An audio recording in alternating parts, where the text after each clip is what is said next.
Untuk membuat sebuah kabel strike, yang dibutuhkan adalah sebuah kabel UTP, sebuah crimping tools,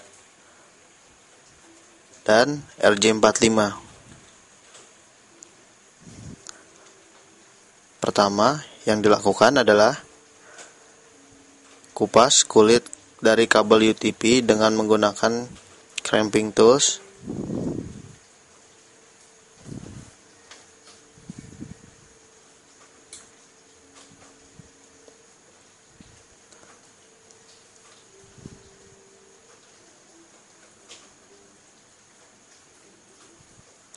Setelah itu, pisahkan satu persatu kabel-kabel yang ada di dalamnya, membentuk sepola sebuah bintang.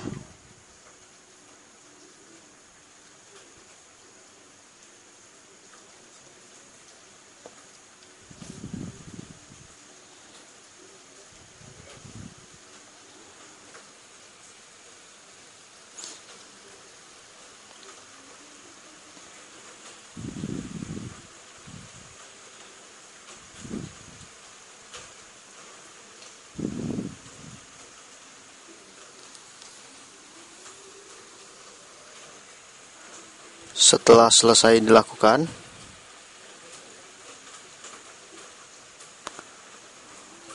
lalu kita urutkan kabel-kabel berdasarkan urutan untuk membuat kabel strike. Di situ ada kabel oranye putih oranye, hijau putih hijau, biru putih biru, dan coklat putih coklat. Yang pertama adalah oranye putih oranye, lalu hijau putih biru,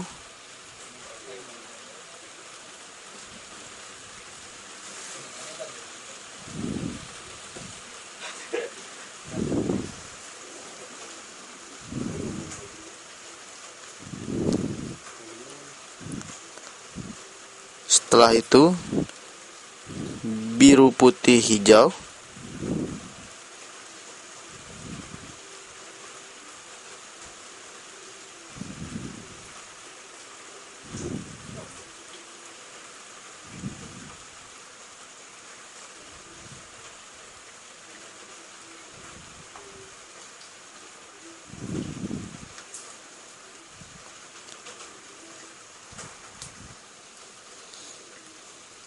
lalu yang terakhir adalah kabel coklat putih coklat.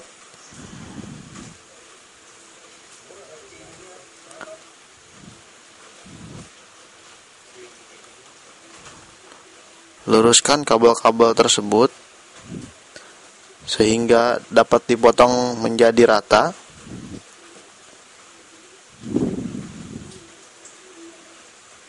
Bisa dilihat urutannya sekali lagi: oranye putih oranye, hijau putih biru, biru putih hijau, dan coklat putih coklat.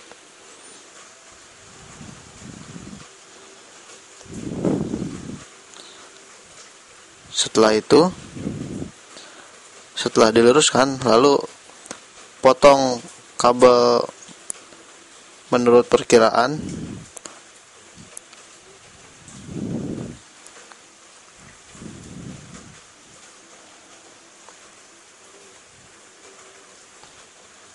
Lalu masukkan kabel-kabel tersebut ke dalam RJ45. Dimulai dari kiri ke kanan, yaitu oranye putih oranye, di sebelah paling kanan coklat putih coklat. Setelah dimasukkan, lalu akan kita crimping dengan menggunakan crimping tool.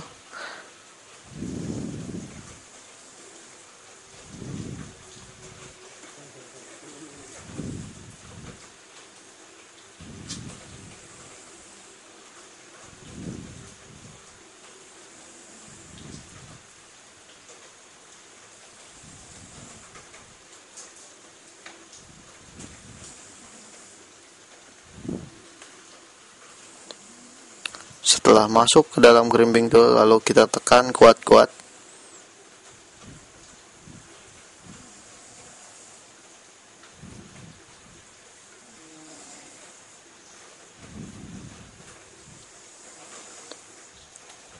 Jika sudah selesai, dapat kita cek dengan menggunakan kabel tester ataupun langsung dimasukkan ke dalam komputer atau laptop di kedua ujungnya.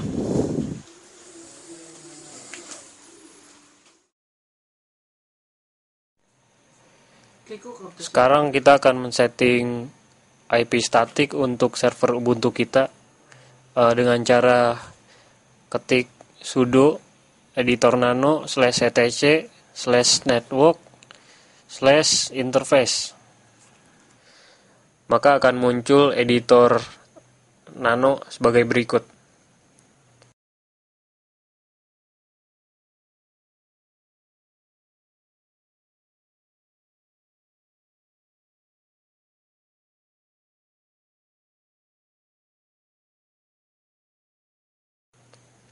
Kemudian ketikkan kode berikut. Masukkan IP address yang diinginkan, kemudian netmask. Misalnya untuk kasus ini 192.168.1.2. Untuk netmask 255.255.255.0.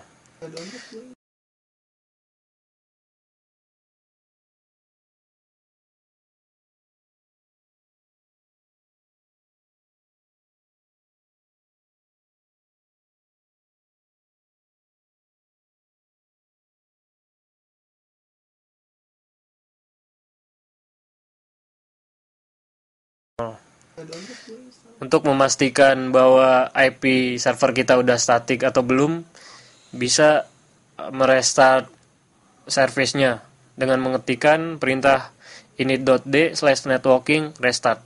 Untuk melihat IP address yang tadi disetting, bisa mengetikkan perintah ifconfig.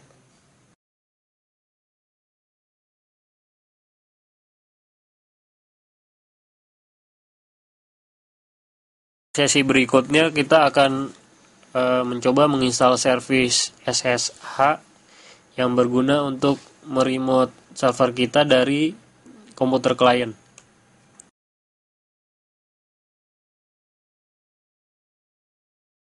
Untuk menginstal SSH bisa dengan mengetikkan apt-get install open SSH server dengan mengetikkan sudo agar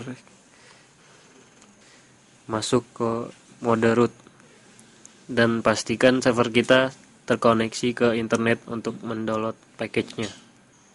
Jika ada pertanyaan, ketikkan yes atau y. Proses download sedang berlangsung dan tunggu sampai 100%.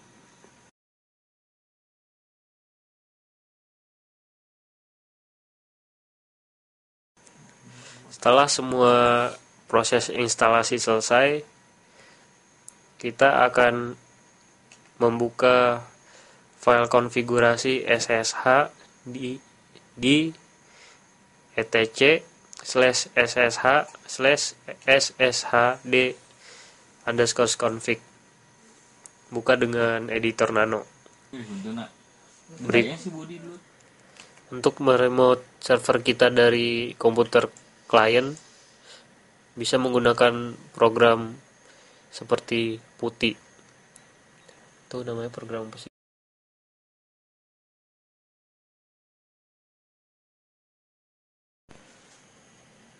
Setelah program PuTTY terbuka, masukkan alamat IP server kita 192.168.1.2.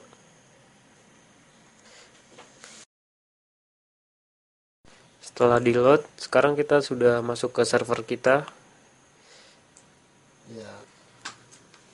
Kemudian login ke server. Setelah login berhasil, sekarang kita bisa mengendalikan server kita dari komputer klien.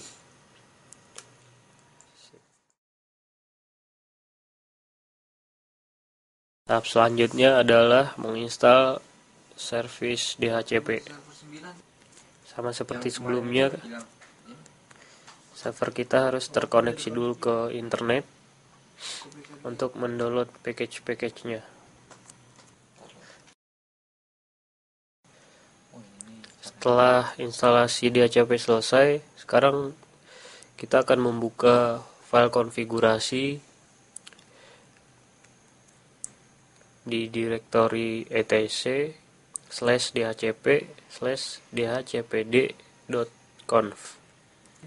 Setelah file konfigurasi DHCPD terbuka di editor Nano, sekarang kita akan merubah atau menghilangkan tanda komentar untuk subnet. Sesuaikan dengan alamat IP yang sebelumnya dibuat. Untuk kasus ini subnet kita 192.168.1.0 dan netmasknya 255.255.255.0. Kemudian di bawah perintah yang tadi kita akan mengkonfig range alamat IP yang akan dibagikan oleh DHCP service. Dalam hal ini range-nya adalah antara 50 sampai dengan 100. Kemudian hilangkan tanda komentar pada option routers. Baris berikutnya option broadcast, kemudian default list time, setelah itu max list time.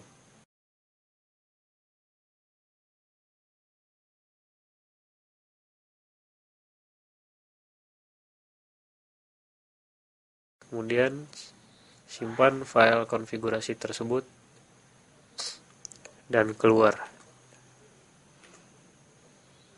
Selanjutnya restart service DHCP dengan mengetikkan perintah service isc DHCP server restart.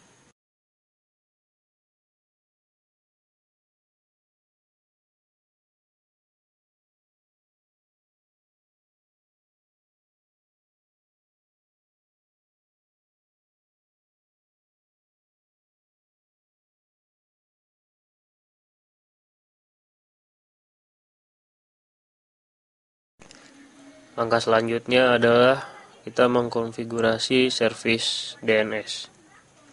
Sebelumnya, buka kembali file di direktori stc/network/interface. Buka di editor Nano. Kemudian tambahkan gateway 192.168.1.2, DNS name servernya 192.168.1.2, kemudian DNS search kita gunakan ilkom6.com.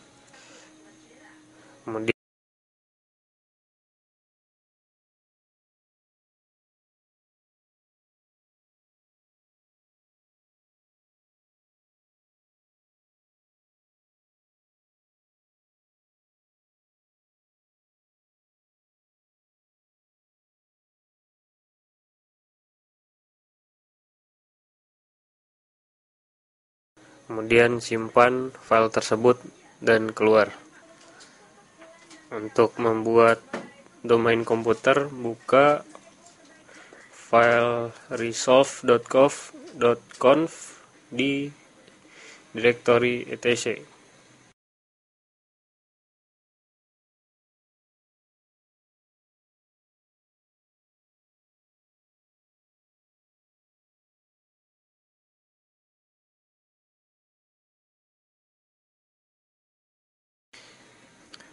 Kemudian ketikkan name server 192.168.1.2 dan search ilkom6.com.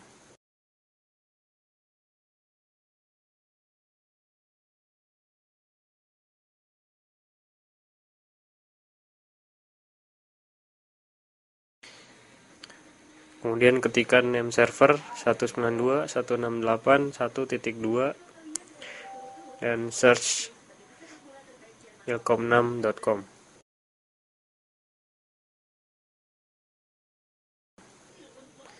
Berikutnya kita akan menginstal Bind 9.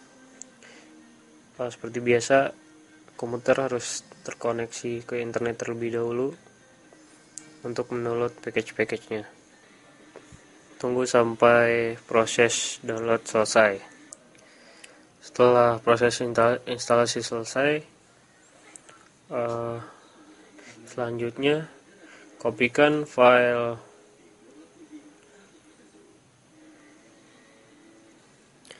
name.conf.local di direktori etc/bind ke direktori yang sama dengan nama name.conf.local.original. Selanjutnya buka file yang baru saja di copy tersebut dengan editor nano. Kemudian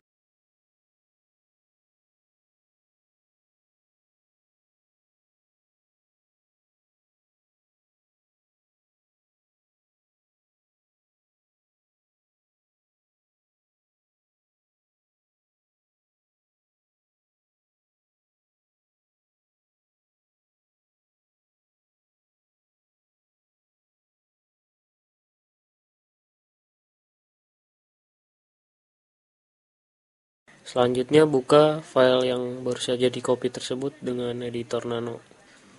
Kemudian pada editor nano ketikkan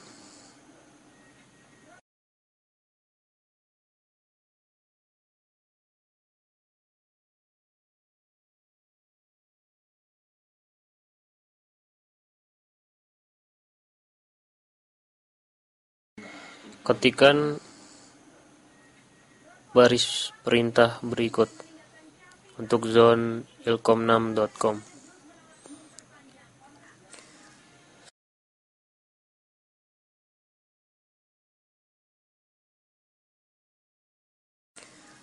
Setelah selesai, simpan file dan keluar dari editor.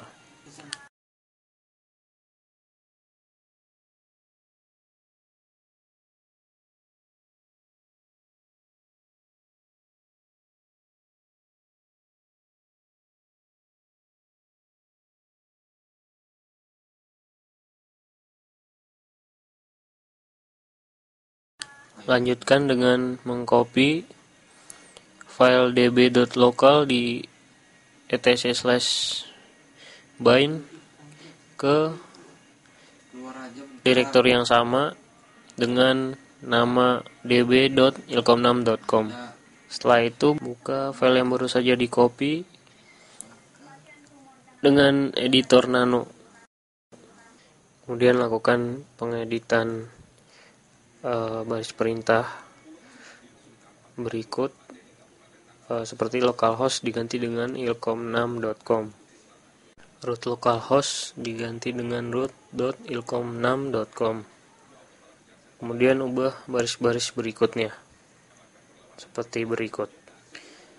Setelah selesai, simpan file dan keluar dari editor nano.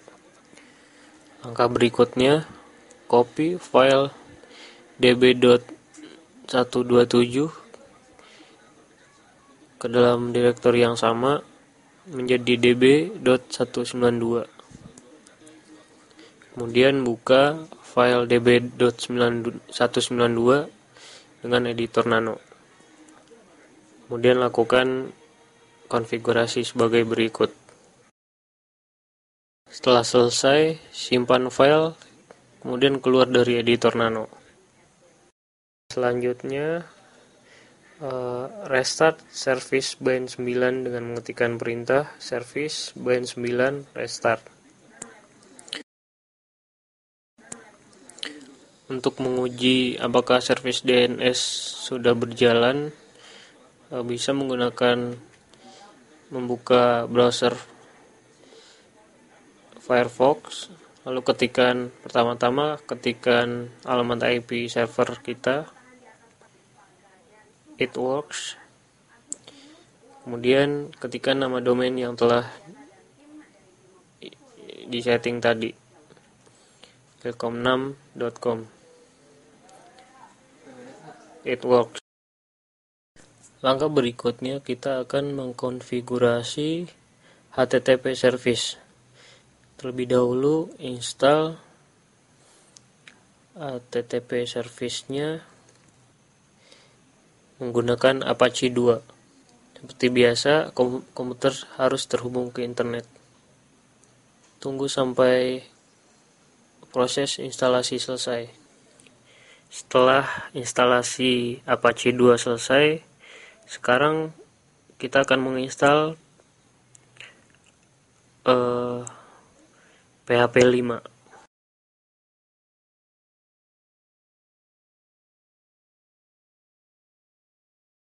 Lanjut ke instalasi MySQL Server. Setelah instalasi MySQL Server selesai, kemudian install library Apache mod acct MySQL. Kemudian install phpMyAdmin. Tunggu sampai selesai. Kemudian muncul konfigurasi phpMyAdmin. Kotak dialog konfigurasi phpMyAdmin. Pilih yes. Ketikkan password database-nya dan pilih OK. Untuk menguji apakah HTTP server kita sudah berjalan, ketikkan localhost, tab URL-nya, dan it works. Langkah terakhir yaitu kita akan menginstal FTP server. Tunggu sampai proses instalasi selesai. Setelah proses instalasi selesai, maka selanjutnya buka file konfigurasi vsftpd.conf.